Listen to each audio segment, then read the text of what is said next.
बकिया 172 में से 94 सीटों पर दूसरे मरहले के लिए आज वोटिंग हो रही है।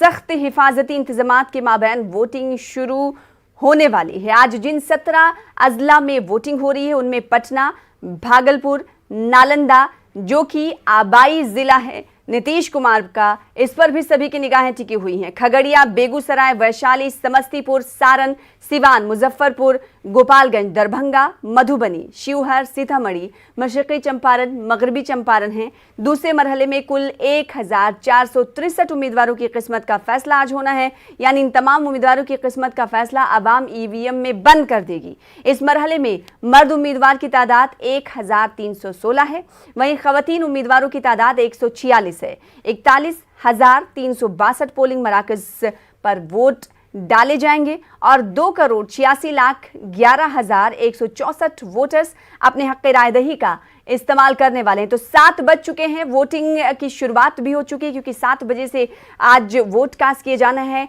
ये मरहला शाम के 6 बजे तक चलेगा। दूसरे मरहले में महाराजगंज असेंबली हल्के में सबसे ज़्यादा 27 उम्मीदवार मैदान में हैं, वहीं धरौली में सबसे कम यानी 4 उम्मीदवार मैदान में उतारे गए हैं। तो आज बड़े लीडरों की किस्मत भी दांव पर लगी हुई है।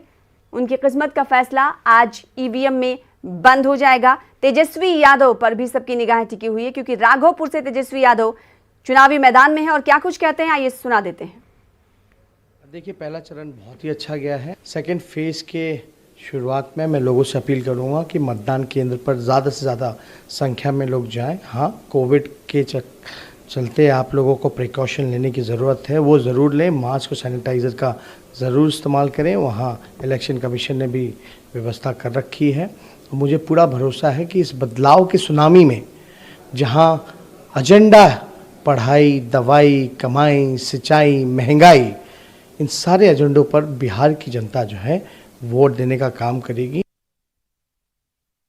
तो तेजस्वी यादव का आप सुन रहे थे, उन्होंने कहा कि आप वोट कास्ट करने के लिए चाहिए। बज़ाहिर कोरोना के दरमियान, पैंडेमिक के दरमियान इंतखाबात हो रहे हैं, इलेक्शन कमीशन में तमाम तैयारियां कर रखी हैं, ऐसा दावा तेजस्वी प्रताप यादव ने किया। लेकिन अगर पहले मरहले के तहत इंतखाबात की हम बात करेंगे तो पहले मरहले के तहत कई ऐसे इलाके थे, कई ऐसे अजला थे जहाँ पर हमने देखा कि सोशल डिस्टेंसिंग का कोई ख़ास ख्याल नहीं रखा गया है, ना ही सैनिटाइजिंग का अमल पर ध्यान दिया गया और ना ही ग्लव्स दिए गए, जिस लेकर आवाम में कहीं ना कहीं तशवीश देखी गई। अब दूसरे मरहले के तहत किस तरह की तस्वीरें होंगी अपने नाज़रीन को हम दिखाते रहेंगे। तो इंतखाबात हो रहे हैं, जिन 94 सीटों पर आज वोटिंग हो रही है। 2015 में इन सीटों पर किस पार्टी को कितनी सीटें हासिल हुई थी, सबसे पहले एक नजर।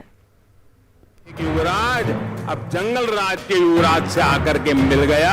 इस बार जनता उनको रिटायर करने जा रही है। जो उत्तर प्रदेश में डबल युवराज का हुआ, वो ही बिहार में डबल युवराज और स्पेशली जंगल राज के युवराज का होने वाला है। इतने दिनों से, इतने सालों से नौकरियां रिक्त क्यों पड़ी हुई हैं? बहुत लोगों को सेवा से कोई मतलब नहीं है, मेवा से मतलब रहता है, इसलिए जरा सचेत रहिएगा। वादे, दावे और तीखी बयानबाजियां खूब हुई। अब बारी आवाम की है। बिहार असेंबली चुनाव के दूसरे मरहले के लिए 17 जिलों की 94 सीटों पर वोटिंग हो रही है। दूसरे मरहले में 1464 उम्मीदवार मैदान में हैं, जिनकी किस्मत का फैसला आज हो रहा है। दूसरे मरहले में जिन 94 सीटों पर वोटिंग हो रही है, उन सीटों पर 2015 के नतीजों की बात की जाए तो सबसे ज्यादा 33 सीटों पर आरजेडी और 30 सीटों पर जेडीयू को जीत मिली थी। बीजेपी को 20 सीटें और कांग्रेस के खाते में 7 सीटें आई थी। एलजेपी के पास 2 सीटें गई थी। 1 सीट पर सीपीआईएमएल और 1 सीट पर आजाद उम्मीदवार को जीत मिली थी। हालांकि 2020 की सियासी तस्वीर 2015 से बिल्कुल अलग है। 2015 में आरजेडी, जेडीयू और कांग्रेस इत्तेहाद में थे। तब 70 सीटों पर इत्तेहाद को जीत मिली थी, जबकि एलजेपी समेत 22 पर एनडीए को कामयाबी हासिल हुई थी। अब हालात बदल गए हैं। जेडीयू एनडीए के साथ है, जबकि एलजेपी ने एनडीए से अलग होकर राह इख्तियार कर ली है। ऐसे में तमाम पार्टियां अपने अपने तरीके से जीत के दावे कर रही हैं। Bureau report, news 18 Urdu. क्या कुछ सिनारियो था उसकी तफसील रिपोर्ट के जरिए हम आपके सामने पेश कर रहे थे। हालांकि आज की अगर हम बात करेंगे तो 94 असेंबली सीटों पर सभी की निगाहें बनी हुई हैं और कुछ खास सीटें यानी वीआईपी सीटें हैं, जिसमें सबसे पहले हमने आपको बताया था कि तेजस्वी यादव पर सभी की निगाहें टिकी हुई, यानी लालू यादव के दोनों लाल इस मरहले के तहत, दूसरे मरहले के तहत इंतखाबी मैदान में हैं। तेजस्वी यादव राघोपुर से चुनावी मैदान में है, तो वहीं अगर तेज प्रताप यादव की बात करेंगे तो हसनपुर से इंतखाब लड़ रहे हैं। राघोपुर को मक्का ऑफ यादव्स कहा जाता है, यानी यादवों का गढ़ कहा जाता है। यहाँ इसलिए इसे कहा जाता है क्योंकि 1995, 2000 और 2005 में 3 बार ये सीट राबड़ी देवी और लालू प्रसाद यादव के पास रह चुकी है। ऐसे में अब देखना ये होगा कि 15 साल के बनवास के बाद क्या ये सीट एक बार फिर से यादव खानदान के खाते में जाती है नहीं। तो वहीं तेज प्रताप यादव हसनपुर से चुनावी मैदान में हैं। अगर नीतीश कुमार के 4 वुज़रा की बात करेंगे तो उनकी भी साख दांव पर है। आना का मसला है, वो अपनी सीट बचा पाते हैं या नहीं, ये भी बड़ा सवाल बना हुआ है। वहीं बड़े लड़ैया और नए लड़ैया की अगर हम बात करेंगे, क्योंकि जो अपने करियर का आगाज कर रहे हैं इस बार इंतखाबी मैदान में उतर के, उनमें भी कई नाम हैं। बांकीपुर की अगर हम बात करेंगे तो बांकीपुर इस बार दिलचस्पी का मरकज भी बना हुआ है। साथ ही साथ चुनावी समर में इस सीट की काफ़ी बात हो रही है, क्योंकि लंदन रिटर्न पुष्पम प्रिया इस सीट से अपना सियासी करियर की शुरुआत कर रही हैं। हालांकि उनके वालिदैन जेडीयू में रहे हैं। उनके अगर दादा की बात करेंगे तो उनका भी जेडीयू से पुराना सफर रहा है, लेकिन उन्होंने अपनी एक अलग पार्टी बनाई है और इंतखाबात में इस बात किस्मत आजमा रही हैं। वहीं अगर बात शत्रुघ्न सिन्हा की करेंगे तो उन्होंने अपने बेटे लव सिन्हा को भी बांकीपुर सीट से उम्मीदवार कांग्रेस का बनाया है। ऐसे में देखना होगा, कई बड़े नाम हैं। अगर चंद्रिका राय की बात करेंगे तो परसा से हैं, और चंद्रिका राय के बारे में आप बताते हुए चले, जैसा कि हमारे नाज़रीन को पता है कि तेज प्रताप यादव के वो ससुर हैं और वो इस बार, पहले तो आरजेडी के साथ वो चुनाव लड़ते थे, लेकिन इस बार उन्होंने जेडीयू के सीट पर इंतखाब वो लड़ रहे हैं। अब देखना ये होगा कि परसा में क्या कुछ सियासी क्वेश्चन रहता है। तो वहीं नीतीश कुमार के आबाई जिले नालंदा पर भी सबकी निगाहें टिकी हुई। उम्मीदवार कोई भी हो, क्योंकि 7 असेंबली सीट है नालंदा में, लेकिन चेहरा नीतीश कुमार ही रहते हैं। ऐसे में आबाई जिला कितना तरक्की हुआ कर गया है पिछले 15 सालों में, ये भी हम अपने नुमाइंदों से जानने की कोशिश करेंगे। महफूज आलम हमारे साथ जुड़ रहे हैं पटना से, क्योंकि पटना की 9 सीटों पर इंतखाबात हो रहे हैं और पटना नाजरीन हमारे भूले नहीं होंगे 1 साल कबल की तस्वीरें, जो पटना की हम सब ने देखी थी। सैलाब से मुतासिर था और कहीं ना कहीं ड्रेनेज सिस्टम इतना ख़राब था जिसकी वजह से आवाम परेशान रहे। यानी मकामी मुद्दे ज़्यादा पटना में हावी रहते हैं। लेकिन अगर वोटिंग की शुरुआत की बात करेंगे तो सबसे पहले इन तमाम चीज़ों को लेकर बात करेंगे, लेकिन सबसे पहले बात कर लें महफूज आलम आपसे ये कि वोटिंग का अमल 7 बजे से शुरू होना था। आप जिस पोलिंग बूथ पर मौजूद हैं, क्या वहां पर वोटिंग शुरू हो गई?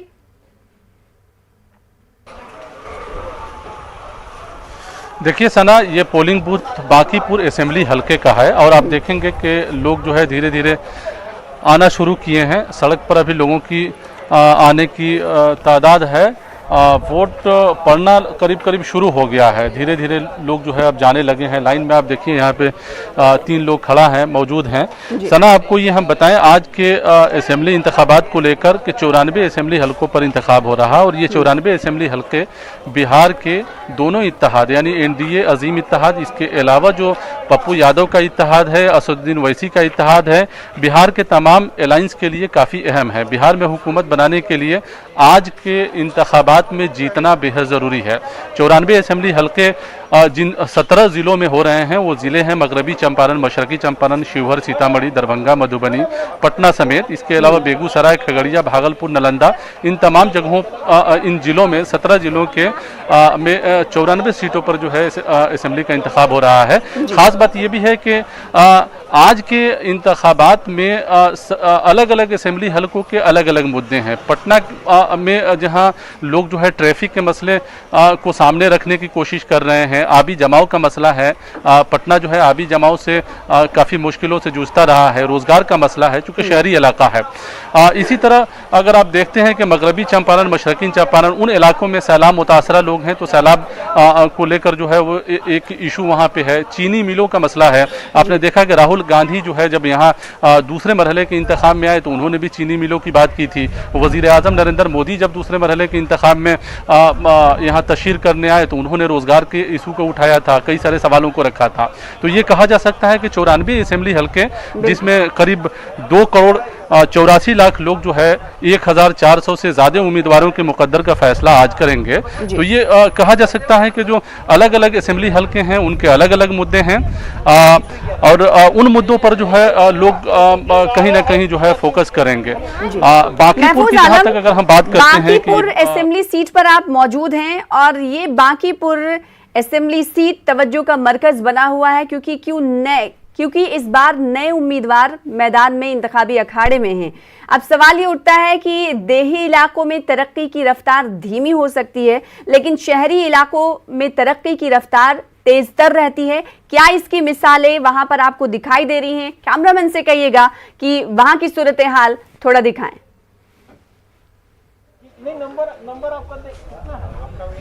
देखिए, हम कैमरामैन को कहेंगे कि वो दिखाएं, यहाँ पे लोग जो है धीरे धीरे पहुंचना शुरू हो गए हैं। सना, आपको बताएं कि ये बांकीपुर असेंबली हल्का अगर बिहार की बात करें तो 243 हल्कों में सबसे वीआईपी हल्का माना जाता है, इसलिए भी कि ये पटना का बिल्कुल दिल है। इसमें इस हल्के में पटना के फ्रेजा रोड, एग्जीबिशन रोड, गांधी मैदान, PMCH जैसे हॉस्पिटल और इसके अलावा पटना का जो खास इलाका है वो इस हल्के में शामिल है।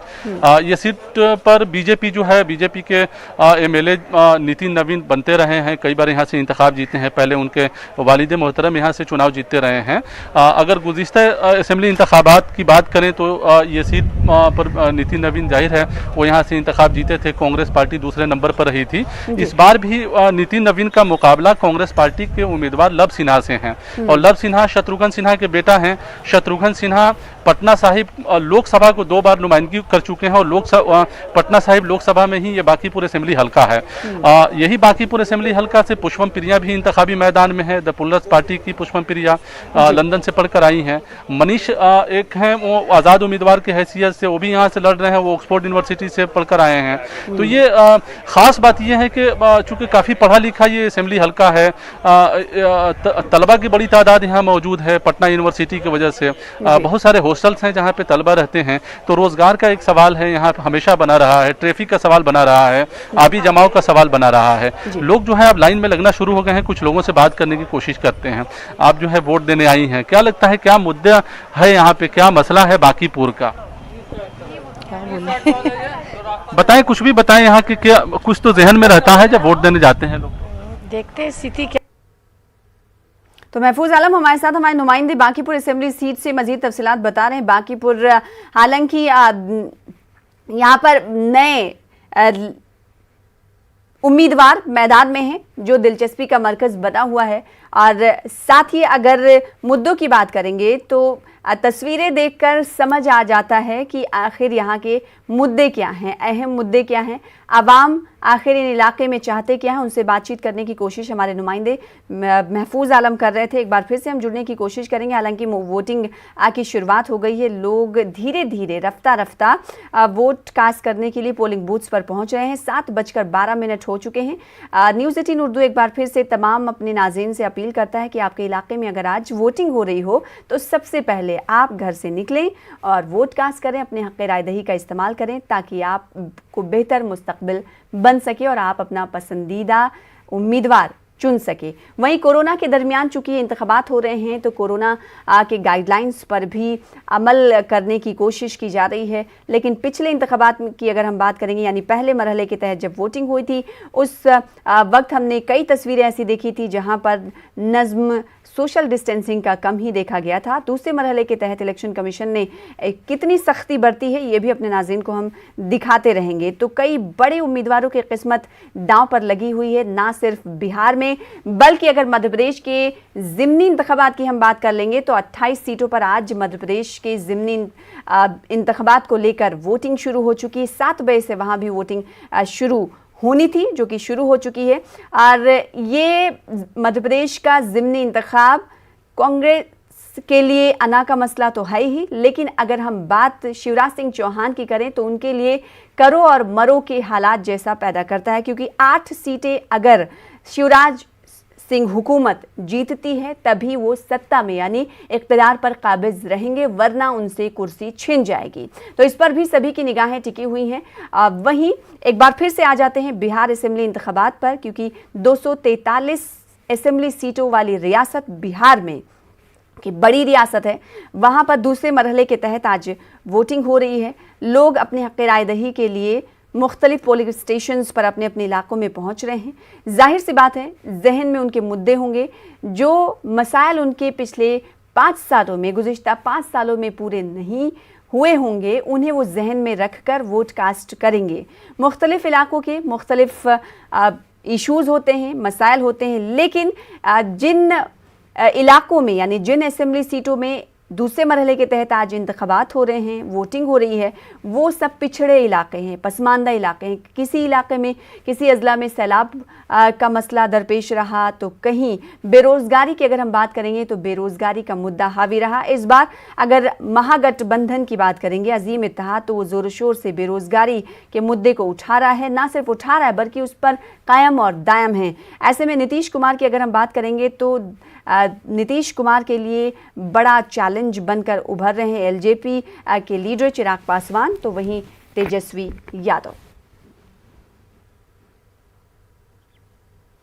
फिलहाल इंतखाबी जंग 2020 को लेकर तमाम खबरें आपको पल पल की अपडेट देते रहेंगे। किस तरह से उम्मीदवार भी वोट कास्ट करने के लिए पहुंच रहे हैं और क्या आवाम से वो अपील कर रहे हैं। साथ ही साथ न्यूज़ 18 उर्दू अपील आपसे कर रहा है कि आप वोट कास्ट करने के लिए जाएं, लेकिन सोशल डिस्टेंसिंग का बजाते खुद ख्याल रखें। साथ ही साथ सैनिटाइजर भी अपने साथ ले जाएं, क्योंकि इलेक्शन कमीशन ने तो इंतज़ाम किया है, लेकिन कई मकामात ऐसे हैं जहाँ पर इसका नज़्म नहीं देखा गया। इसलिए हमारी गुजारिश आपसे, ये छोटे से ब्रेक के लिए रुकेंगे, ब्रेक के बाद जल्द लौटेंगे।